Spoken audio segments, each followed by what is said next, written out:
Welcome back to Family Revenge Secrets, where we explore the hidden betrayals and difficult truths that lie beneath the surface of seemingly perfect families. Before we dive into today's story, remember to like and subscribe so you don't miss any of the powerful narratives we uncover. Today, we delve into a tale of love, loss, and the devastating power of a single document. This is the will that divided a family. The silence was heavier than the casket had been. It settled over Sarah like a shroud, clinging to the corners of her home, whispering in the empty spaces that Robert used to fill. For 55 years, that house had been a symphony of his laughter, his footsteps, the low rumble of his voice. Now it was a museum of his absence, and Sarah was its sole curator. The last of the mourners had trickled out, their polite condolences hanging in the air like a faint, stale perfume. Grief, she found, was not a sudden, violent storm. It was a slow, creeping cold that seeped into your bones. Her 3 children, the living monuments to her love with Robert, were all that remained. They huddled in the living room, a family portrait etched in shadow and loss. There was Liam, the eldest, a man of numbers and logic whose tailored suit looked as if it had been built for a battlefield, not a funeral. He was a successful hedge fund manager, a man who saw the world in terms of assets and liabilities. His grief was a pragmatic, contained thing, a spreadsheet of emotions he was determined to close out. Next to him was Olivia, a lawyer by trade and by nature. At 30, she had a mind like a steel trap, her eyes constantly scanning for clauses and loopholes. She was the one who handled the funeral arrangements with cool efficiency, her grief a case file she was methodically processing. She held Sarah's hand, a comforting gesture that felt less like a daughter's touch and more like a handshake from a paralegal. And then there was Ethan, the youngest, 24, a freelance artist who saw the world in hues of possibility and shades of gray. His clothes were rumpled, his hair a mess, a stark contrast to his siblings' polished appearances. He sat in his father's old armchair, seemingly lost in a world of his own. Ethan's grief was a quiet, internal thing, a painting he was still trying to finish in his mind. He was the one who had hugged her the longest at the cemetery, his embrace a small, fragile dam against a flood of tears.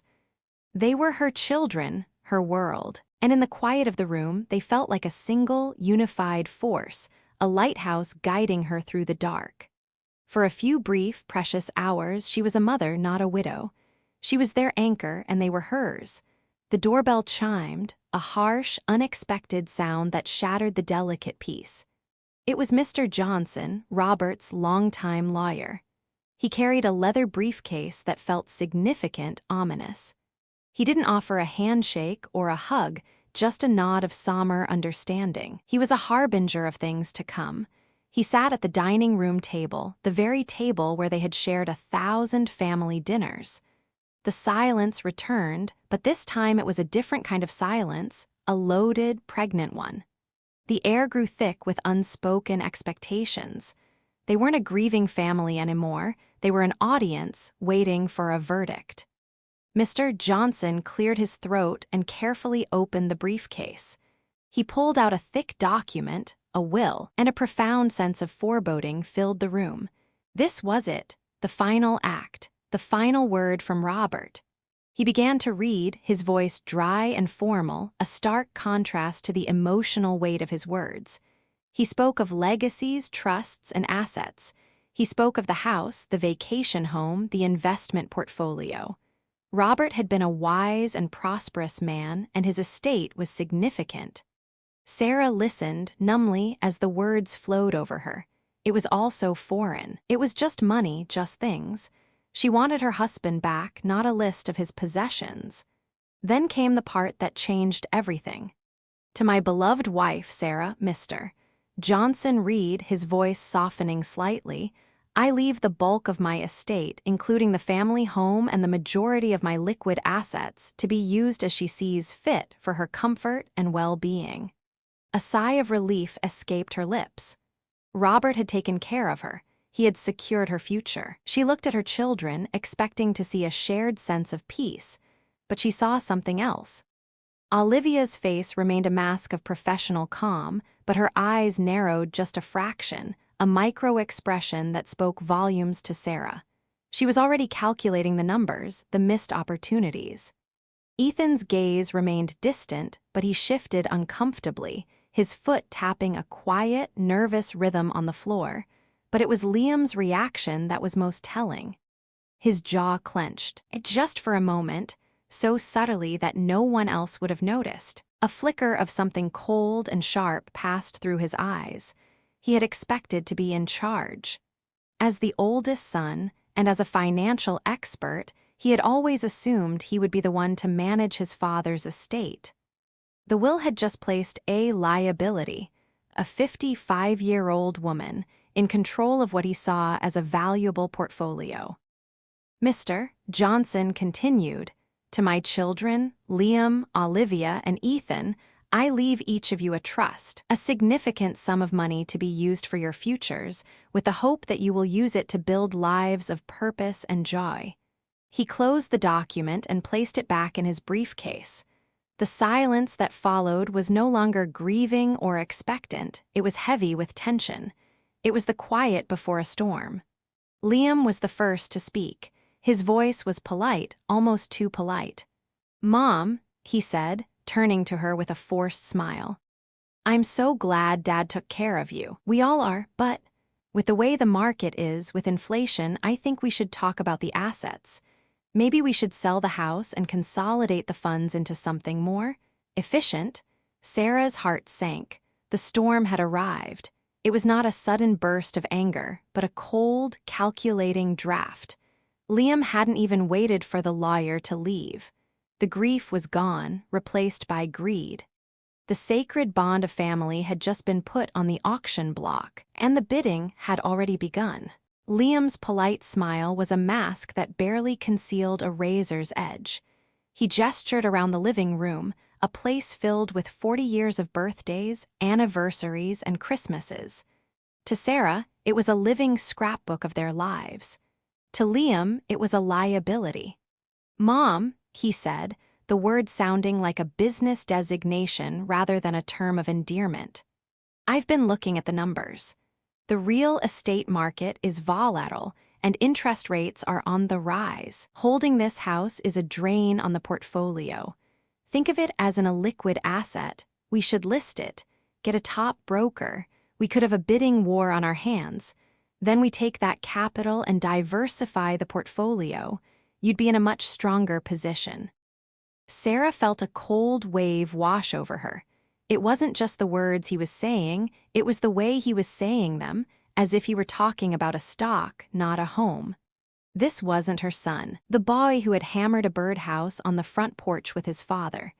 This was a hedge fund manager, a stranger in a familiar face. She looked at the worn-out spot on the rug where Robert had always placed his feet while watching television. To Liam, it was just threadbare carpet. To her, it was a ghost. "Liam," she began, her voice a fragile thing, "this isn't just an asset, this is our home. Your father and I built this life here." He waved a dismissive hand, a gesture she had seen him use in 100 boardrooms. "I understand the sentimentality, Mom, truly, but you have to think like a professional now. Dad did well, and it's our responsibility to make sure that investment doesn't sit idle and depreciate." She wanted to scream. Depreciate? How could you put a price tag on the memories of a life? On the smell of Robert's coffee in the morning, or the way the sunlight hit the oak floors on a Sunday afternoon? This wasn't a spreadsheet, it was a soul. Olivia stepped in, her tone a smooth, practiced counterpoint to Liam's bluntness. "Liam has a point, Mom, but I think the bigger issue is the legal one. Dad was a good man, but not a financial expert. His will is sound, but a large estate like this can be a huge burden. There are tax implications, capital gains, probate issues, 100 things that could go wrong." Sarah's heart ached. She was listening to her daughter, the girl who used to curl up on her lap and read picture books. talking to her as if she were a clueless client. "I just worry about you, Mom," Olivia continued, the lie wrapped in a thin veneer of concern. "It's a lot to handle. As a lawyer, I see this all the time. Adult children trying to protect their parents from bad decisions. Maybe it would be best if I were to handle things. A power of attorney, maybe? Just to make sure you're protected. It would streamline everything." Protect her? It felt more like a cage being built around her. Her children were no longer a support system. They were a group of wolves circling their prey. They were talking about her as if she weren't in the room, as if her mind, her heart, her very being had died with Robert. Ethan, who had been silent up to this point, now stirred. He had none of his siblings' sharp edges or professional polish. His approach was the most dangerous of all. He walked over and sat on the arm of her chair, his hand on her shoulder, a gesture so familiar it made her ache. "They don't get it, Mom," he said, his voice soft, almost a whisper. "They only see money, but Dad always saw a bigger picture. He knew I had a vision, a dream. He knew I could be the next great American artist. I've just been waiting for the chance to make it happen. I have all these ideas for my gallery, my exhibits. It just needs a little capital, a real investment." He looked at her with those big, hopeful eyes, the same eyes that had begged her for a new toy or a puppy all those years ago. And it was the same now. A request for a handout disguised as a plea for a destiny. He was playing the old familiar game, the one where he was a fragile soul, too sensitive for the harsh realities of the world, and she was his only salvation. "If you gave me a lump sum from your inheritance," he continued, the words tumbling out, "I could finally do it. I could make Dad proud. It wouldn't just be for me, Mom. It would be for us. It would be a piece of Dad's legacy." Sarah felt the weight of their words, a 100-ton anvil crushing her spirit. She looked from Liam's calculating eyes to Olivia's guarded smile to Ethan's desperate plea. The children she had raised with so much love and sacrifice had become strangers. The united front of grief had lasted for a mere 2 days. Now, a will that was meant to secure her future had become a weapon wielded by her own children. They weren't grieving for a father.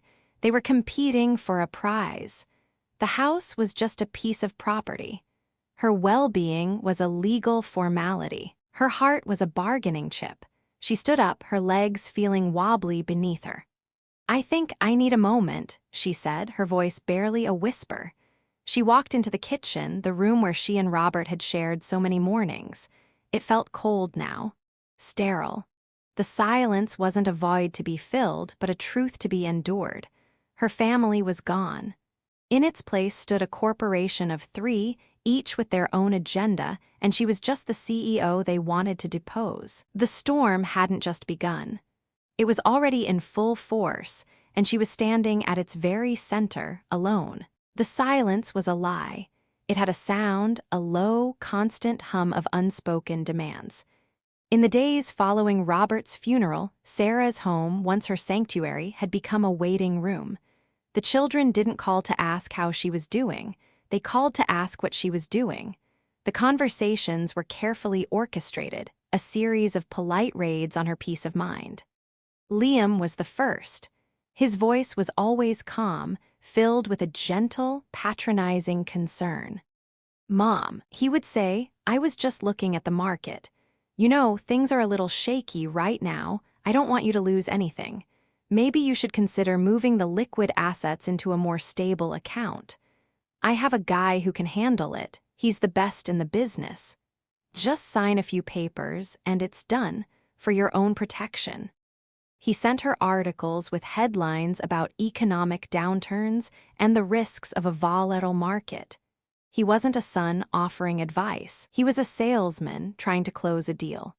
He didn't see her as a person, but as a portfolio that needed professional management, specifically his. The love she had always felt from him, the pride she had for his success, now felt transactional, like a contract with fine print she was being forced to ignore. She would hang up the phone, the receiver feeling heavy in her hand, a sense of shame and sadness a knot in her stomach. Then came Olivia. Her visits were less about numbers and more about her mother's state of mind. She would sit with Sarah over coffee, her face a perfect mask of empathy. "Are you getting enough sleep, Mom? You look tired." She would ask about her memory if she'd been misplacing things. "I'm just worried about you, that's all. It's so easy to get confused with all this grief. You should consider getting a legal plan in place, a legal guardianship. Just a contingency, you know, in case things get to be too much. It would be a huge comfort to me, knowing you were protected." Olivia's words were cloaked in legal jargon, each phrase a quiet threat. She wasn't just questioning Sarah's ability to manage money, she was questioning her sanity. She was turning her mother's grief into a weapon, a reason to disarm her. Sarah found herself constantly replaying conversations, trying to remember if she had ever said something that could be used against her. She began to feel as if she were living in a courtroom, with her own daughter as the prosecuting attorney. But it was Ethan's manipulation that was the most painful. He would show up unannounced, his artist's smock stained with paint, his eyes full of a bottomless sadness. He would talk about his dreams, his vision, his unfulfilled potential. He would lay his sketchbooks open on the kitchen table, showing her half-finished portraits and abstract concepts that she didn't understand. "I just can't do it, Mom," he would say, his voice thick with emotion. "I can't create when I'm constantly worried about money. My soul is on hold. You know how Dad always believed in me. This money, it could be my future, my life's work. It's just sitting there, waiting for me to be able to use it." His pain was real, but it was also a shield. He was using his fragility as a tool of manipulation, a constant reminder that her decision was holding him back from his destiny. He made her feel guilty for every morning she woke up, for every cup of coffee she drank, for every moment of peace she tried to find. He wasn't asking for a handout, he was begging her to unburden him of his own failure. He was the son she wanted to protect most, and in doing so, he was draining her of every ounce of emotional strength she had left. The family she had known was gone.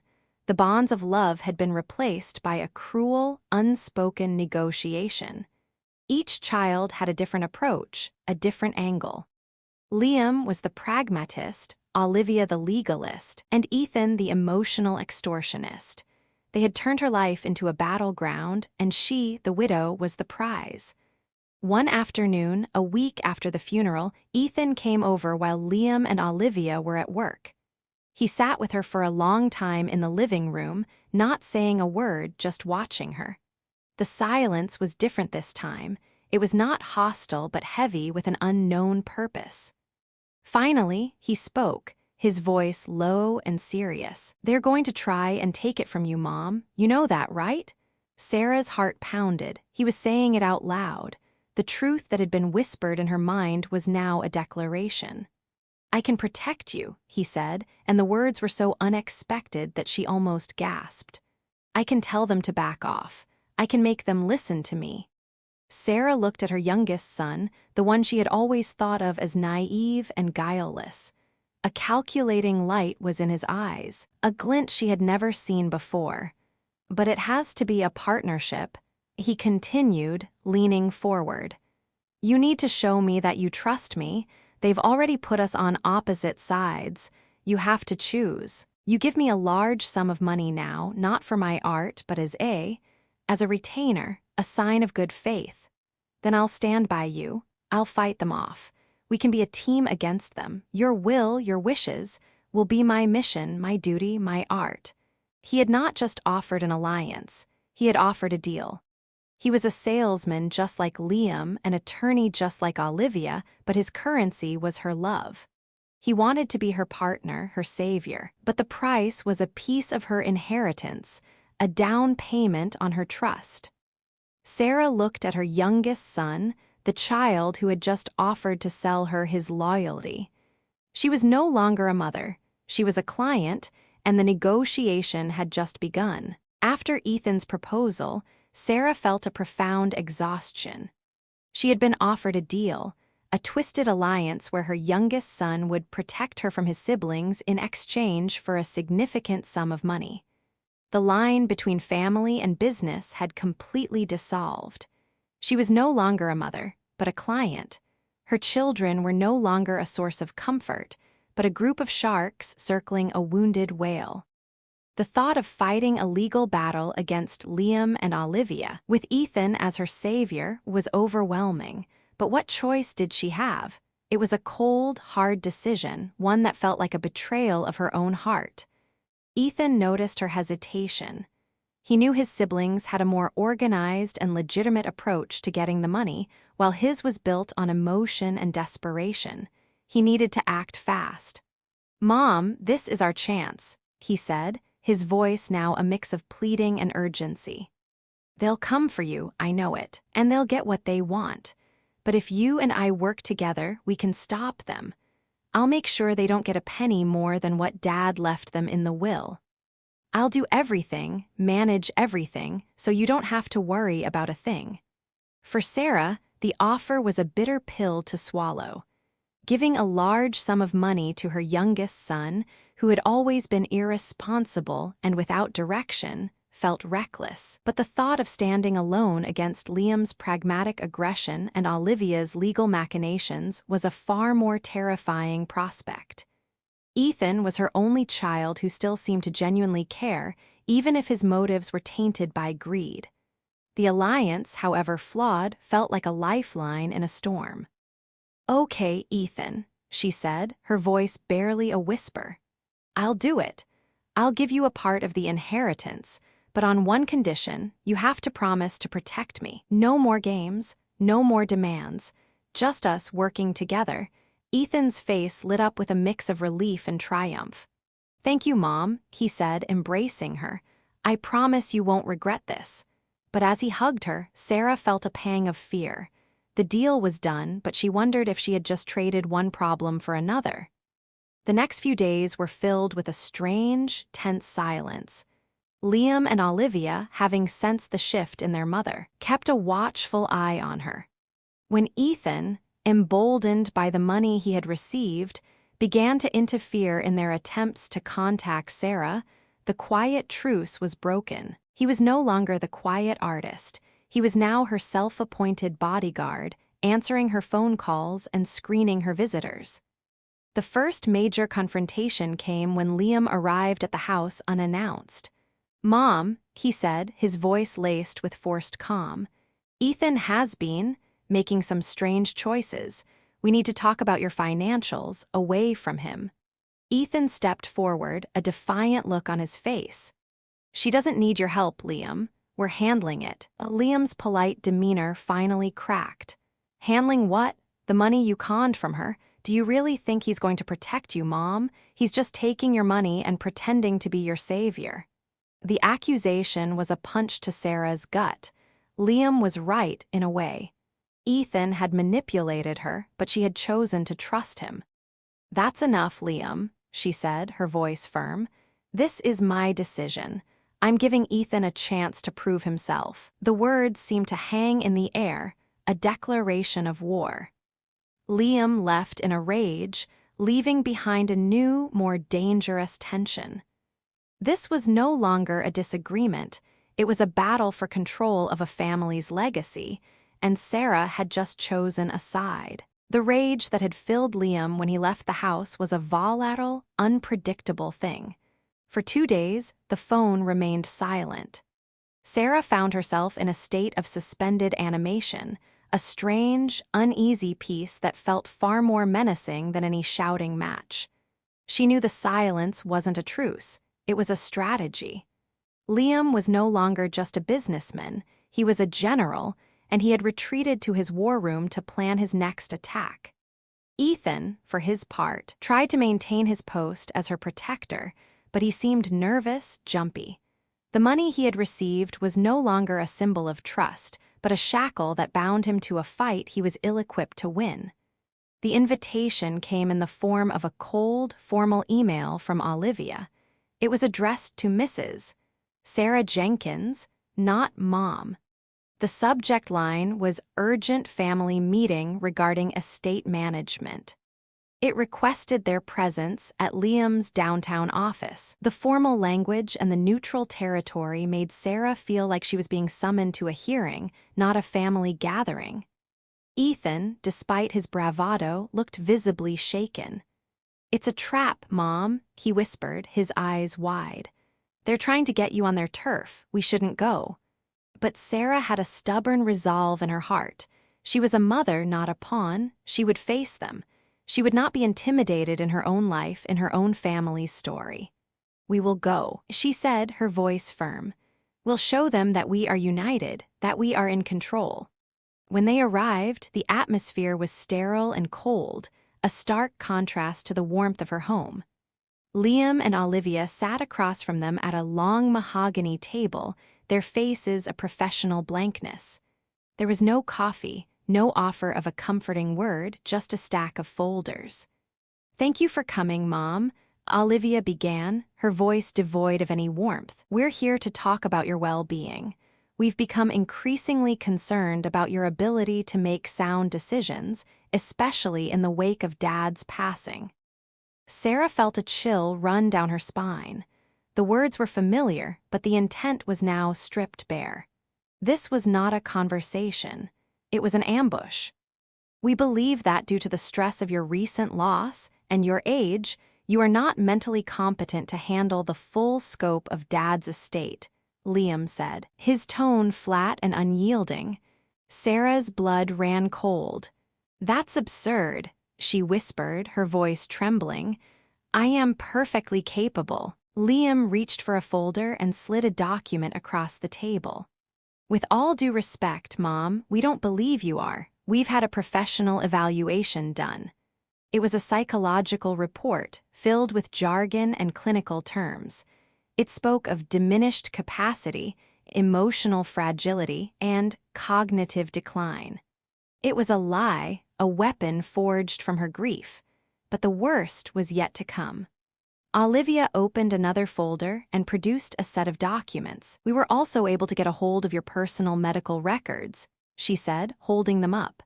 "Your doctor's notes, your prescriptions. We have evidence of your recent anxiety attacks, your sleeping medication, your hypertension. It all paints a very clear picture." Sarah gasped. She had confided in her doctor, trusted him with her private struggles. And now that trust had been violated. She looked at the stolen papers, her most private vulnerabilities now on display, being used as ammunition against her. They hadn't just broken her heart, they had invaded her. They had taken her grief and turned it into a crime. "You have no right to this," Sarah said, her voice rising.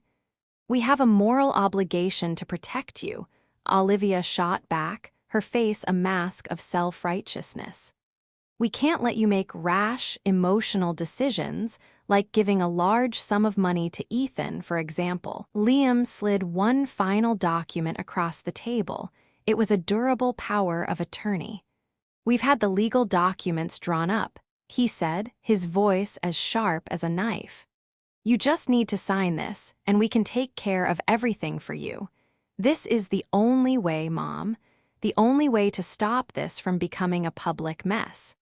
Sarah looked from the document to her children's faces. The boy who used to beg for a baseball glove. The girl who used to dream of being a lawyer to help people. They had become monsters.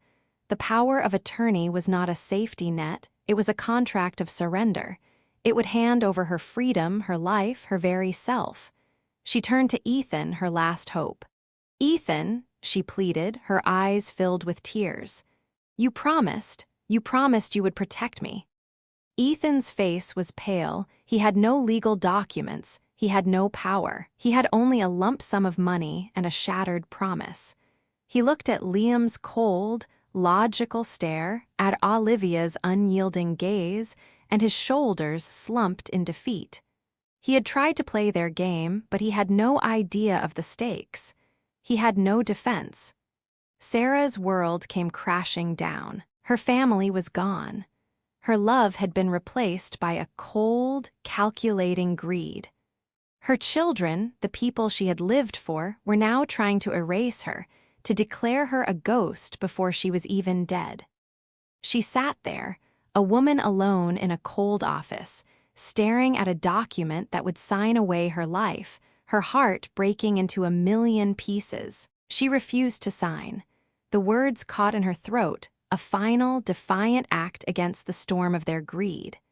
She looked at the faces of her children, no longer recognizable, and then she stood up, a phantom of the woman she once was. She didn't utter another word. She simply turned and walked away, leaving the signed will, the psychological report, and the stolen medical documents behind on the cold, polished table. She hailed a cab on the street, her legs feeling like wet paper. The city lights blurred into a river of tears as she stared out the window, a woman who had just lost her family twice over. The house, when she arrived, was no longer a sanctuary. It was a tomb. It held the echoes of a life that was now gone. The warmth had been replaced by a silence that screamed of betrayal. For 3 days, she existed in a fog of despair. The phone remained silent, not a single text message. They had made their play, and they assumed she had no defense. She was a mother, now a widow, and they had declared her mentally unfit to live her own life. It was a kind of death. She had lost her husband to fate, but she had lost her children to money. On the 4th morning, a gentle knock came at the back door. It was Carol, her next-door neighbor, a woman with kind eyes and a crooked smile. Carol didn't ask what was wrong. She just looked at Sarah's pale face and her tear-stained eyes and nodded. She held a casserole dish wrapped in a dish towel. "I just wanted to make sure you were okay," Carol said, her voice soft. "My lights have been off and I got worried." Sarah opened the door and let her in. Carol sat with her in the kitchen, not forcing a conversation, just sitting in the silence and letting it breathe. After a long moment, Sarah, as if a dam had broken, began to talk. She told Carol everything about the will, the demands, the legal documents, and the psychological report. She spoke of her children's faces, hardened by greed. Carol listened without judgment, her head tilted, her eyes full of understanding. When Sarah was done, Carol reached over and took her hand. "My son tried the same thing," she said, her voice low. "Came after my pension, said I was too old to manage it, told me I was making bad decisions. I gave him a little bit at first just to get him to stop, but it wasn't enough. It's never enough. The greed, it's a hole that can't be filled." Sarah felt a surge of emotion. She wasn't alone. Her pain wasn't a sign of her failure as a mother. It was a universal currency of a broken family. The next evening, buoyed by Carol's support, Sarah forced herself to go to her book club meeting. She felt vulnerable, fragile, but she went anyway. The book was a romantic comedy, a stark contrast to her reality. She was quiet for most of the meeting, listening to the women laugh and debate. Then, a new member, a woman named Eleanor, looked at her. Eleanor had a no-nonsense air about her, a kind of quiet strength that felt like a lifeline. She was a widow, just like Sarah, and she seemed to see straight through her. After the meeting, Eleanor approached her. "You're going through a lot," she said, her voice direct but not unkind. "I can tell. Grief is a heavy coat, but that's not what's bothering you, is it?" And in that moment, Sarah knew she could trust her. She told Eleanor the entire story.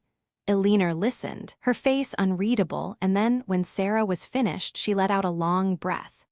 "It's not you," Eleanor said, a firm statement, not a question. "It's them. They are trying to steal your life. And the worst part is they're using your love as a weapon against you." The truth of those words hit Sarah like a physical blow. Her love was a weapon. She had to disarm them. The 3 women, Sarah, Carol, and Eleanor, began to meet regularly. They talked for hours, sharing their stories, their pain, and their quiet strength. They were an unlikely trio, but they were a family forged in a way that blood could not replicate. They helped Sarah see the path forward. They helped her understand that her children's actions were not a reflection of her motherhood, but of their own brokenness. "You have to fight back, Sarah," Eleanor said one day, her voice firm. "You cannot let them do this to you. You have to show them and yourself that you are not a victim, that you are still the strong woman your husband left this legacy to. They think they've won, but the game has just begun. We'll help you find a lawyer. We'll stand with you. They will not erase you, not with us here. For the first time since Robert's death, Sarah felt a new emotion, purpose. It wasn't the kind of purpose that comes from a plan, but from a quiet resolve, a fierce, protective instinct. She wasn't just fighting for her inheritance. She was fighting for her dignity, her autonomy, and the memory of the love she and Robert had shared. She was no longer a woman alone in a tomb. She was a woman surrounded by allies, and the battle for her life had just begun. Sarah's new resolve was a quiet, steady flame. It was fueled by the righteous anger of a mother wronged and the fierce loyalty of her two new friends. With Aliner's calm guidance and Carol's unwavering support, she began the painful but necessary work of taking back her life. Her first step was finding a lawyer who understood that this was not just a case of probate, but a case of a family's soul. Aliner knew just the man, Mark Donovan. He was a seasoned litigator, known for his no-nonsense approach to family disputes. When they met him in his quiet, book-lined office, Sarah was struck by his demeanor.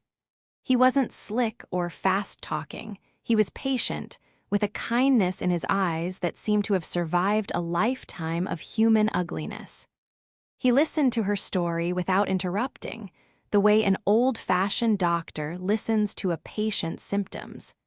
He heard about the will, the psychological report, the stolen medical files, and the insidious manipulation. When she finished, he leaned back in his chair and sighed. "I've seen it 100 times, Mrs. Jenkins," he said, his voice soft. "Greed turns good people into monsters. They've found your weakest point, your love for your children, and they're using it to break you. But what they don't understand is that your love is also your greatest strength." For the first time, a professional wasn't questioning her. He was validating her. He saw her love as an asset, not a liability. This was the turning point. Their work began immediately.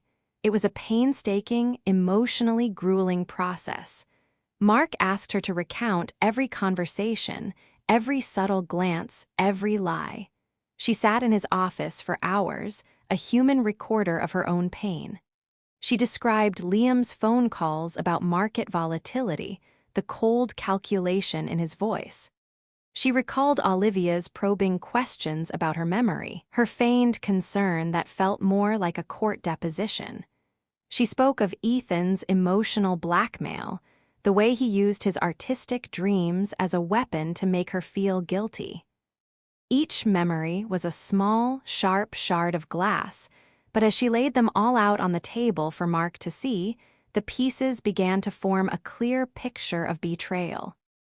"This is not just a case about a will," Mark told her. "This is a case about a concerted effort to declare you incompetent and seize your assets. We have to prove that you are of sound mind and that they acted with malicious intent."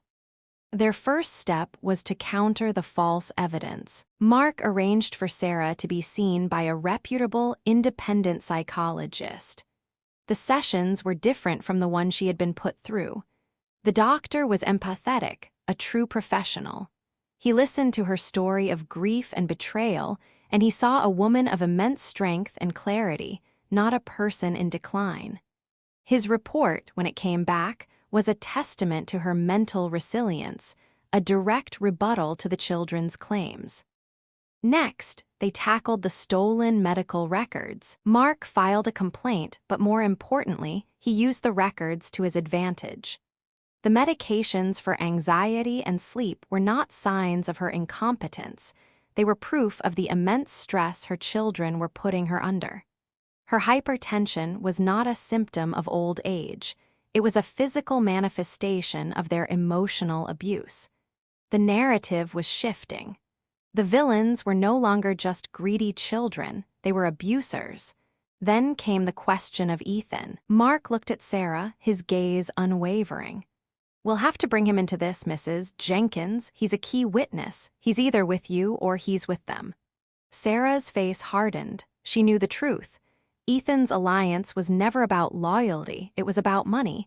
She had learned a hard lesson. She had given him a second chance, and he had failed the test of fire. His silence during the confrontation was all the evidence she needed. "He's not with me," she said, her voice firm. "He made his choice when he sat there and watched his siblings try to destroy me.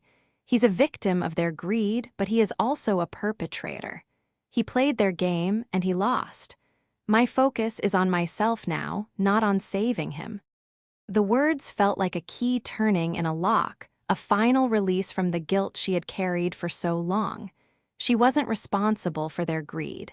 She was only responsible for her own fight. With the evidence in hand, Mark drew up the lawsuit. The complaint was a detailed, meticulously documented account of the children's actions. It laid out the legal grounds for fraud, abuse, and undue influence. Reading it, Sarah felt a mixture of fear and triumph. This was no longer a private family dispute, it was a public declaration. The war had officially begun. She had lost her husband and her children, but in the ashes of her old life, she had found something new, a fierce, unshakable will to survive. She was no longer a mother grieving her loss. She was a plaintiff, a warrior, and she was ready for the fight of her life. The courtroom felt like a mausoleum, a cold, sterile place where the remains of a family were laid out for public inspection. Sarah sat beside Mark Donovan, the polished mahogany of the table feeling like a barricade. She wore a simple black dress, a stark contrast to the tailored suits of the lawyers and the professional attire of her children.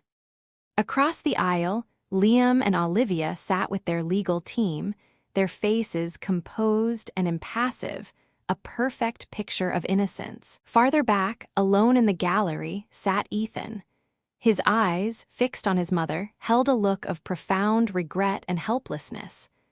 Mark had told her to prepare for a performance, but Sarah felt she was simply a character in a play that had written itself. The proceedings began with the opposing counsel, a sharp, aggressive man named Mr. Thompson.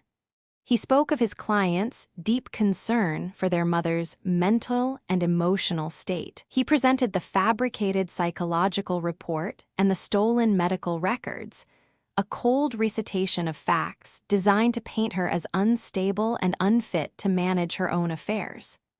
Every word was a knife, twisting the truth, turning her grief into a pathology. He called Liam and Olivia to the stand, where they spoke with practiced calm, describing their attempts to protect their mother from financial ruin and poor judgment. Their voices were smooth, polite, and completely devoid of warmth. When it was her turn, Sarah walked to the stand and took the oath, her hand trembling slightly on the Bible. She sat down, facing the judge, a woman with tired eyes and a kind but weary expression. Mark's questions were a gentle guide, a path through the emotional minefield. He didn't ask her about legal terms or financial assets. He asked her about her life. "Mrs. Jenkins," he began, his voice soft, "could you tell the court about your relationship with your husband, Robert?" Sarah took a deep breath. She didn't look at her children. She looked at the judge and she began to speak. "Robert was the love of my life," she said, her voice steady. "He was my partner in everything. We built our lives together. The house, it wasn't just a house. It was a home we built with our own hands. Every room, every picture on the wall, every memory, it has a part of him in it." She spoke not of facts, but of feelings. She described the simple, everyday moments that made a life. The way Robert would leave a note for her on the coffee maker every morning, the way they would sit on the porch swing in the evenings, not saying a word, just being together. She spoke of the night Robert passed away, the shock, the profound emptiness that followed. "My children were there for me," she said, and her voice broke for a moment. "They were my comfort, my reason to go on. I thought we were in this together." She then began to describe the change, the subtle shift that had fractured their family. She didn't use legal terms. She spoke of a mother's perspective. My son, Liam, he saw my home as a number on a balance sheet. He saw my husband's life's work as an investment to be liquidated. My daughter, Olivia, she saw my grief as a weakness to be exploited. She tried to make me believe I was losing my mind just so she could take over. And my youngest, Ethan, he used his dreams to guilt me, to make me feel responsible for his happiness. She looked directly at her children. Liam stared at the floor, his face a hard mask. Olivia's eyes, usually so sharp, wavered. Ethan had his head in his hands, his shoulders shaking. I didn't care about the money, Sarah continued, tears now streaming down her face. I gave them money, I would have given them everything. But they didn't just want the money. They wanted to take my dignity. They wanted to take my mind. They wanted to tell the world that the woman who raised them, the woman who loved them more than life itself, was no longer worthy of her own life. They didn't want a mother. They wanted an ATM with a signature. The courtroom was silent, the silence of a packed room holding its breath. The judge's face, once weary, was now etched with a profound sadness. Mark looked on, his own eyes glistening. This wasn't just a legal case anymore. It was a human tragedy, a story of a mother's broken heart. They talk about protecting me, Sarah said, her voice filled with a powerful, raw emotion. But the truth is, I never needed protection from my own mind. I only needed protection from their greed and from their cold, calculating betrayal. She had told her story. She had not only answered the questions, she had laid bare the truth of her soul. She had shown the court the difference between a mother's unconditional love and a child's conditional greed. She had lost her family, but she had won her voice. The verdict was still to come, but the moral victory had already been sealed. The judge's chambers fell into a profound silence after Sarah's testimony. It was a silence filled with the weight of her words, a quiet that told of a truth so fundamental it had no need for a defense. For an hour, the courtroom waited, a microcosm of a family holding its breath. Then the judge returned, her face solemn. The gavel strike was a small sound, but it felt like the tolling of a great bell.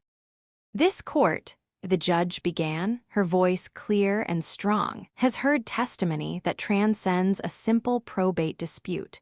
It has heard a story of a mother's unconditional love and a family's profound betrayal.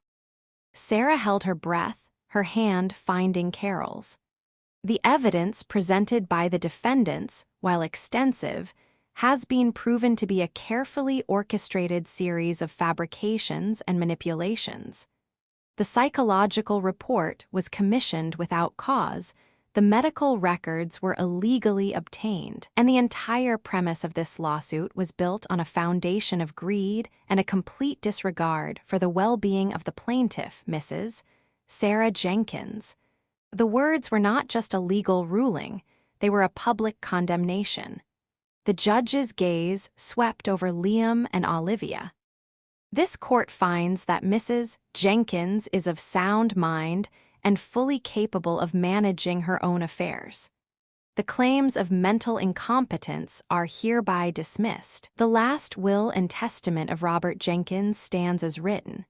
Furthermore, the actions of the defendants constitute a clear case of undue influence and elder abuse. A quiet gasp rippled through the gallery. Liam's face, a mask of professional composure just moments before, now cracked. The defeat was visible, a physical blow. Olivia's eyes closed, a flicker of panic on her face. Their polished facades had just been shattered by the hammer of the law. The consequences were immediate and merciless. For Liam, his professional life was built on a currency of trust and reputation. A public record of a court ruling citing elder abuse and undue influence was a death sentence for a man who managed other people's money. Mr. Thompson, their lawyer, looked at Liam with a new, cold expression. The partnership was over. The news would spread through the financial world like wildfire, turning his business associates into his accusers. His carefully built empire was already beginning to crumble. not with a bang, but with the quiet, devastating efficiency of a public record. For Olivia, the punishment was perhaps even more cutting. Her career was founded on the law, on a strict code of ethics. The judge's words, undue influence, and her admission of illegally obtaining her mother's medical records were not just a moral failing, they were a violation of her professional oath.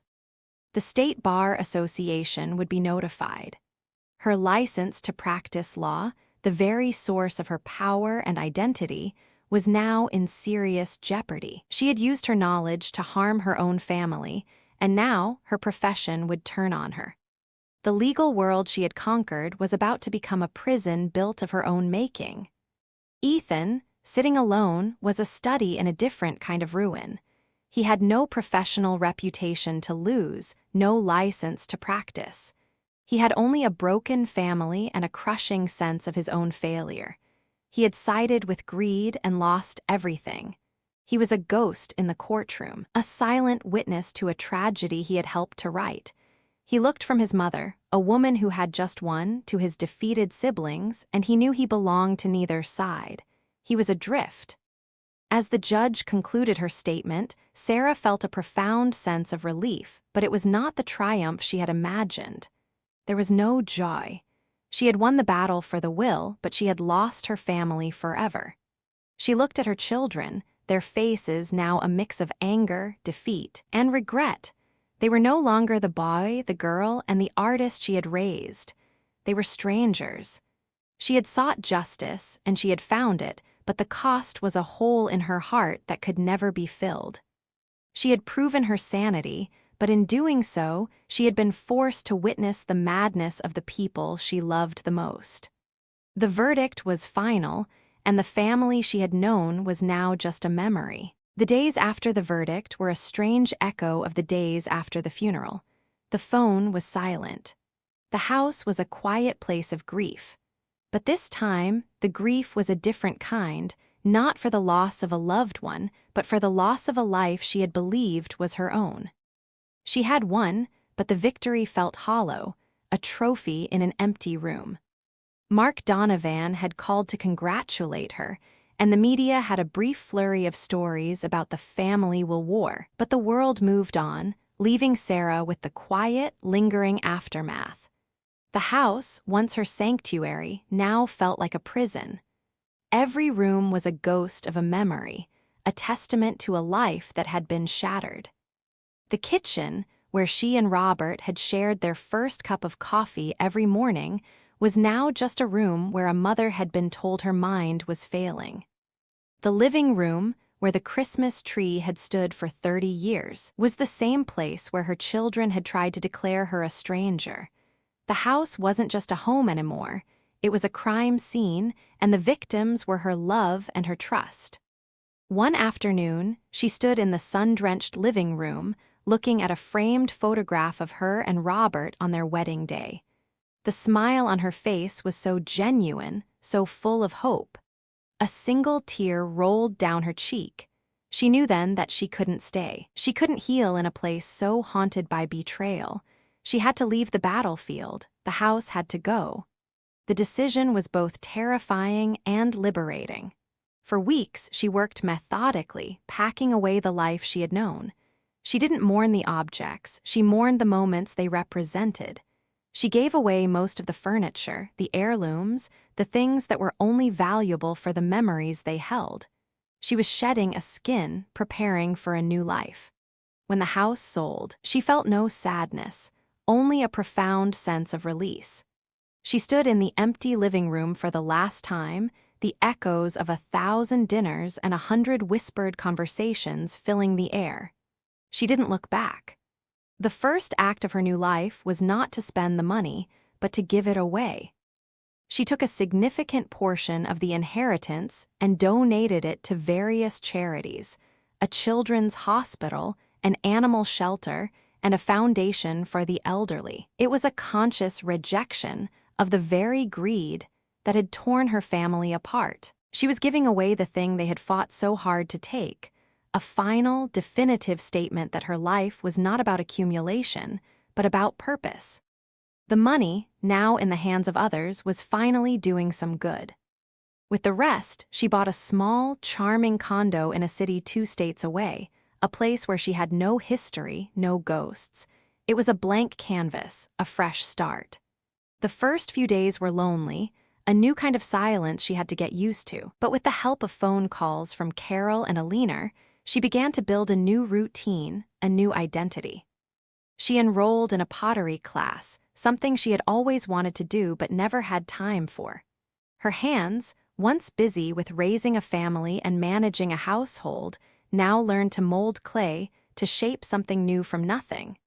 She joined a community garden and spent her afternoons with her hands in the soil, nurturing new life. She took long walks through her new city, discovering hidden bookstores and quiet cafes, places where she could sit and read and just be. She wasn't defined by her past anymore. She was no longer just a mother or a widow or a plaintiff. She was a potter.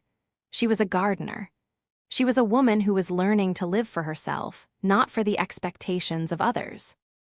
One evening, sitting on her new balcony, a cup of tea in her hands, she watched the sunset paint the sky in hues of pink and orange. The sadness from the past was still there, a quiet scar on her heart, but it no longer consumed her. She had survived. She had not only survived, she had found a new kind of peace. She had traded a life of obligation for a life of purpose. She had traded a family that was a battlefield for a solitude that was a sanctuary. And for the first time in a very long time, she was not just remembering the past. She was looking forward to the future, a future that was entirely her own. A few years can feel like a lifetime. For Sarah, the days, months, and years of her new life were not a linear progression, but a spiral of healing. The pain of the past had receded, becoming a quiet scar rather than an open wound. The memory of her husband was a warm, cherished thing once more, and her home in the new city was a sanctuary built on her own terms. She was at peace. For her children, time had been a relentless, unforgiving teacher. The judge's verdict had been a public sentence, the media a ruthless town crier. Liam's reputation, the foundation of his career, had crumbled. The trust he had once commanded vanished. He lost clients, then partners, and eventually his entire firm. He was forced to sell his lavish home and live a life of quiet desperation, the memory of his past success a ghost that haunted his present failure.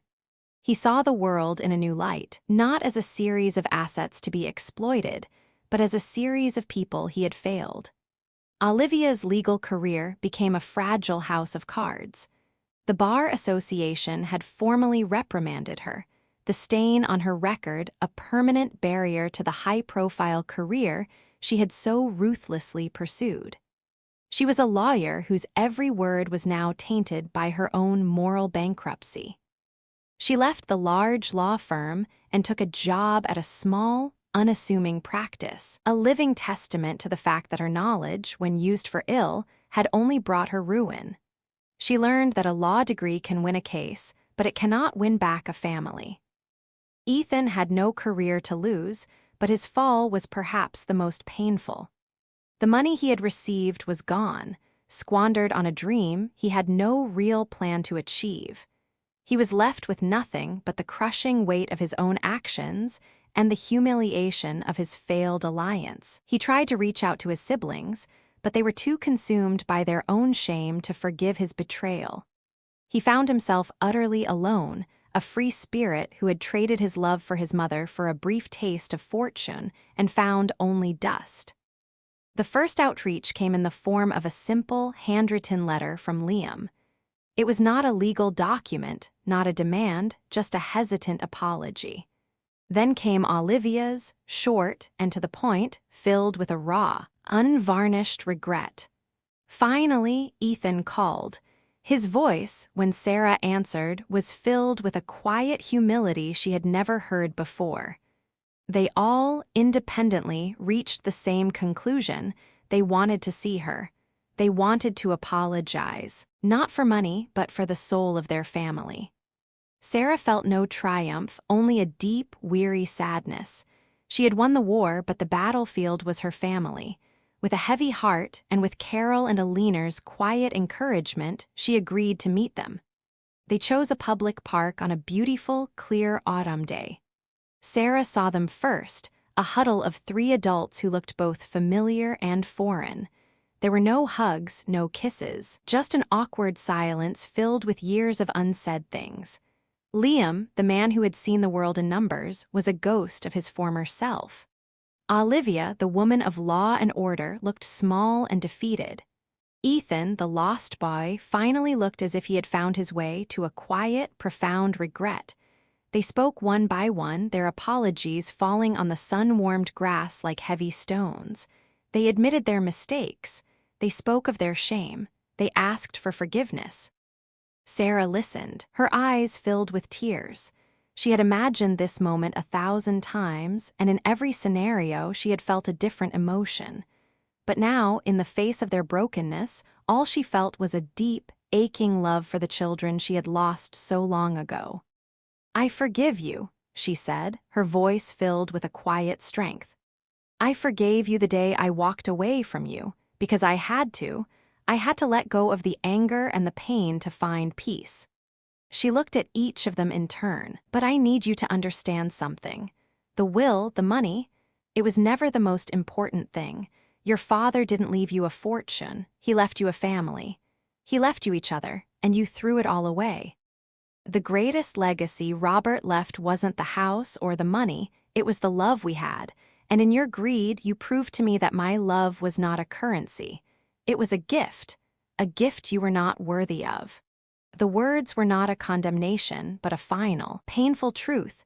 She had to show them the full extent of their loss, the family they had destroyed, so that they could understand the true cost of their actions. "I have found a new kind of peace," she continued, "a new kind of family, and I did it without money, without power. I did it with a quiet determination to live a life that would have made your father proud." The family she had known was gone forever. There was no return to the way things were, but in the quiet of the park, a new, fragile understanding was born. They were no longer a unit, but they were no longer enemies. They were 3 individuals who had to live with the consequences of their actions, and a mother who had found a way to love them, even from a distance. The wound was still there, but it was finally beginning to heal. And so, we come to the end of our story. The will that divided a family also gave a mother a second chance at life. The greatest lessons are not found in our triumphs, but in our heartbreak. Remember to cherish the people who stand with you, because a family's greatest wealth is not in its possessions, but in its love. Thank you for listening to this story. We wish you and your family good health and happiness.